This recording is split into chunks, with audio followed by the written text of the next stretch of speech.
आणि काय सांगितलं म्हणे तर मुख्यमंत्र्यांची सही शेवटला असते. अरे तुझा मुख्यमंत्री माझ्यासारखे 242 आहेत म्हणून मुख्यमंत्री आहे तुझा. आणि काय तर सांगणं फार सोपं असतं.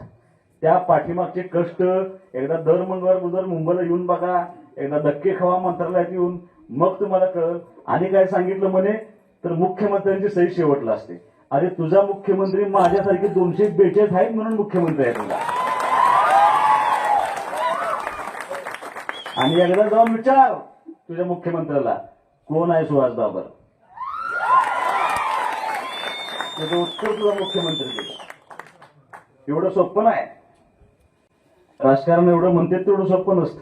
आज 242 आम्ही आज फिरतोय तिथं अवतीभोवती, आणि तुझं कुठला पण नेता तुझ्या जवळचा घेऊन जाऊ दे की, आणि सुहास बाबर जाऊ दे. नाही मला आधी घेतून तुला बाहेर बसवलं तर तुझ्या नेत्याला तुझा काय संबंधच नाही.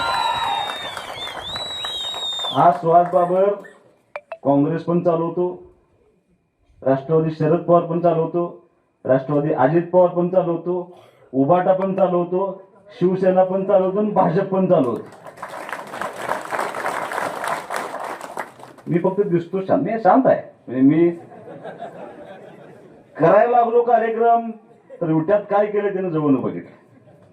त्यामुळे मला असं वाटतं स्वभाव वेगळा आपला, आपला स्वभाव असा आहे. माझ्याकडे भांडवल कमी आहे. मी अनेक भाषणामध्ये सांगितले, पण काम करायचं, नेटानं काम करायचं. मला माझ्या वडिलांची शिकवण आहे. माझं सकाळपासून 23वा भाषण आहे, सहित आहे.